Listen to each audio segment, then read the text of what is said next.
From the studios of Farm Journal Broadcast, this is AgDay.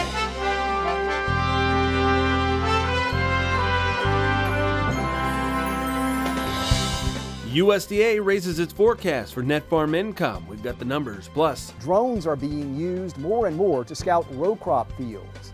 But now researchers with the University of Tennessee's Institute of Agriculture have more technology that's flying high. That story from Milan, Tennessee, coming up on AgDay. In agribusiness, cattle market expectations. Beef exports have been phenomenal. Year to date, we're up 19% on commitments. And building a vertical farm inside a tunnel. AgDay, brought to you by the Chevy Silverado, the most dependable, longest-lasting full-size pickups on the road. Good morning, I'm Clint Griffiths. Red continues to be the dominant color when looking at the latest farm income forecast from the Ag Department. USDA projecting net farm income to drop 13% in 2018. This broad measure of profits will slip by nearly $10 billion to just under $66 billion. Net cash farm income expected to slide 12% to $91.5 billion. You know, we're not doom and gloom, but you know, there's high concern. There's concern in the neighborhood. The struggle becomes, you know, everybody tries to be their absolute best. Where's your next efficiency gain? Where do you find the efficiency to go on for the next year and keep continuing? You know, I know the cash rent is so tough. It comes to a point is, where do you squeeze? Where's the pinch point to keep everybody happy and keep moving on? We have to get something done long term to get our prices better, to get our demand higher for the crops that we raise. So it's a process, and this isn't going to happen overnight. But we just got to be patient, stick with the plan, get NAFTA signed. Eventually, I think China will come around. And once we get those issues solved, I think we'll have some better marketing. But it's not going to happen until those are all taken care of. And what about the trade tariff assistance? Well, USDA says these forecasts do not include payments under the just announced market facilitation program. The Ag Department says it's too early to tell how many producers will take part in that tariff aid assistance. Ag Secretary Sonny Perdue talking about the trade aid, telling reporters at the Farm Progress Show on Wednesday that USDA had to set its payments so that they would stand up to a WTO court. Forward, it's based on what is the trade damage, tariff damage actually calculated. That's why you see the difference between the soybean award and the corn award, because of the tariff damage. We had to calculate this in a legal fashion where we could defend it before the WTO courts. So that's what the calculation came out. From my purposes, I'd love for it to have been more even, but that's the numbers are the numbers. This is a proven methodology of calculating this type of thing that you have to defend in court, and that's what we had to go with. Trade talks between the United States and Canada seem to be changing minute to minute. Negotiators facing a U.S. deadline to reach a deal by today on a new NAFTA. That's because President Trump plans to officially notify Congress that he'll sign a new trade pact. Officials indicate that the tone is increasingly optimistic. Bloomberg News says the two key issues for the U.S. and Canada are dairy and anti-dumping dispute panels. The U.S. wants to dismantle Canada's dairy system and kill the panels. Canada has signaled it would compromise on dairy, but wants to preserve the so-called Chapter 19 panels. Trade spats between the U.S. and trading partners like China are revealing their impact on the export ledger. USDA's ag export forecast showing the U.S. trade surplus has grown tighter. It now measures $18 billion, down about 8%. The department projecting $144.5 billion of farm goods will be shipped out. USDA expecting imports to reach $126.5 billion. Now, exports of agricultural products is one of the few areas in the U.S. economy that sells more abroad than it brings in. The biggest factor is China. The Ag Department says due to the trade fight with the U.S., it will slide from the #1 buyer of U.S. farm goods to #3, behind Mexico and Canada. Now, shipments to China will plunge from $19 billion to $12 billion, most of that in soybeans. The one thing for corn, though, is that we are experiencing some decent exports. So the exports are actually very, very strong, but with the big crop, it's kind of mitigating that, and that's why the best that we can do is move sideways or maybe not slip too much. Another major issue facing USDA is the battle over the renewable fuel standard. Secretary Perdue playing to a friendly biofuel state in Iowa, telling crowds that President Trump is looking to help. A year-round E15 announcement may be in the works, so says the Secretary of Ag. USDA's Sonny Perdue telling the crowd that President Trump spoke to him about E15 and was told, let's get it done. Perdue saying he's hopeful to have an announcement sooner rather than later on expanding consumer access to fuel blended with 15% ethanol. But the administration is still trying to sort out a win-win between renewable fuels and the oil industry.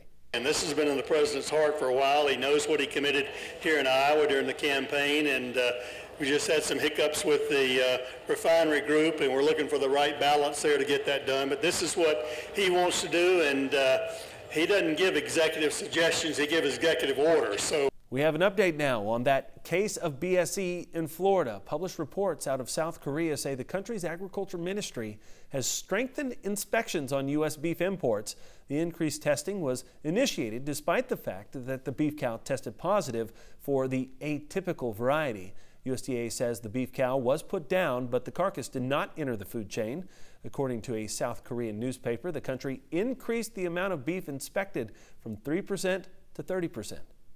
Right now, South Korea only imports U.S. beef that's harvested from cattle younger than 30 months. David Harker's in here this morning. He joins us now to look at our crop comments. Good morning, David.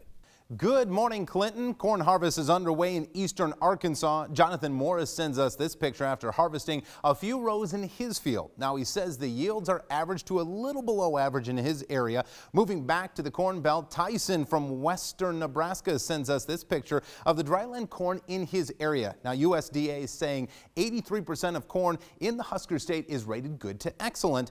That's not all that bad. We're hoping for a really good season. Let's talk about the wind forecast, and what you'll notice over the next couple of days is the wind really picking up along this next system, moving onto the Central Plains and back down through the Ohio River Valley as well as the Great Lakes. A little windy conditions at times. We'll have a check of the forecast in more detail coming up, but right now, here are some hometown temps. Keeping track of the shifting market prices has never been so easy. Get the latest commodity prices sent directly to your cell phone with market updates. Just text Markets 8 to 31313 to get started.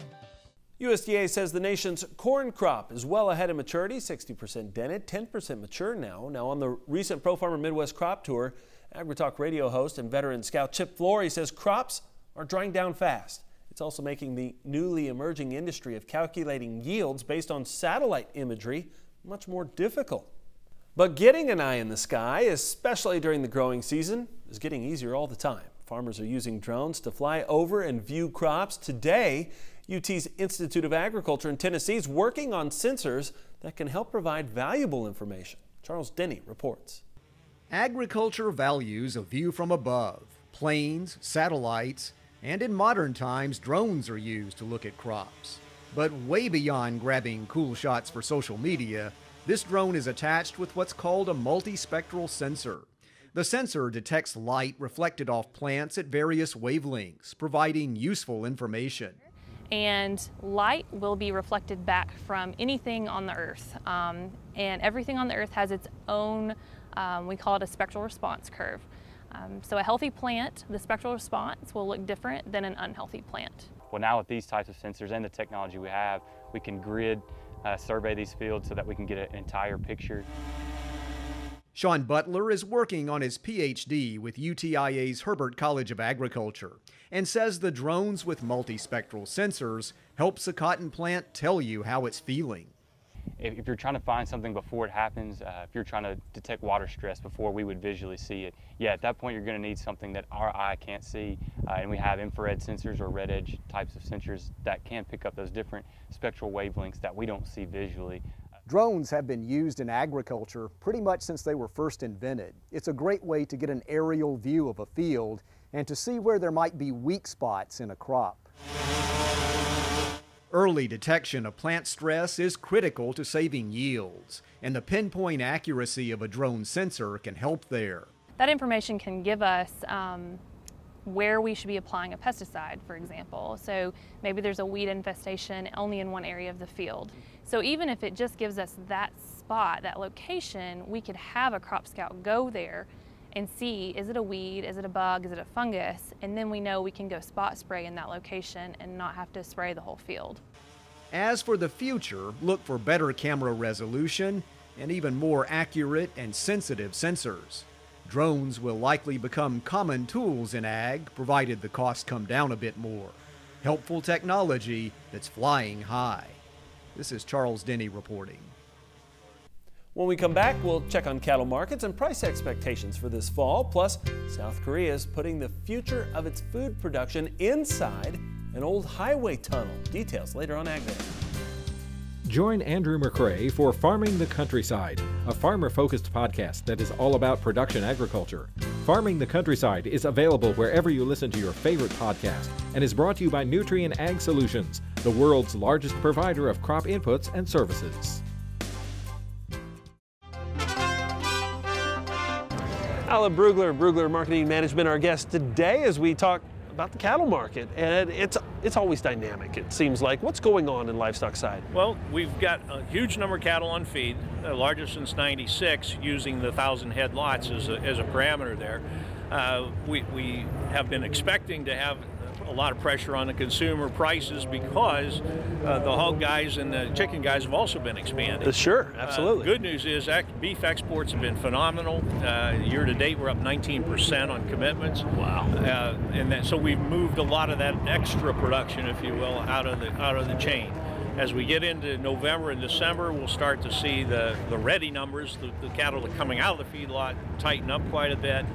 That'll take some of the pressure off of that meat supply. So we had a trading cycle low due in early August. We think we're past that now. It's just a question of how fast we can firm up the box beef market. Yeah, as we look at this overall, look at this cattle market overall, are you bullish or bearish for 2019? Well, it's in general I'm bullish because again we think we've hit that cycle low for the current cycle. But the problem is with that excess meat supply, if we have any more export restrictions, any hiccups in the trade negotiations, you can have a $5 or $10 dip just because. Just because. Okay, so it'd be something to watch. Trade always playing into a lot of this right now. We'll be back with more Ag Day in just a minute. To talk to Alan about his ag market professional services, call Brugler Marketing and Management at 402-697-3623 or visit his website, www.bruglermarketing.com.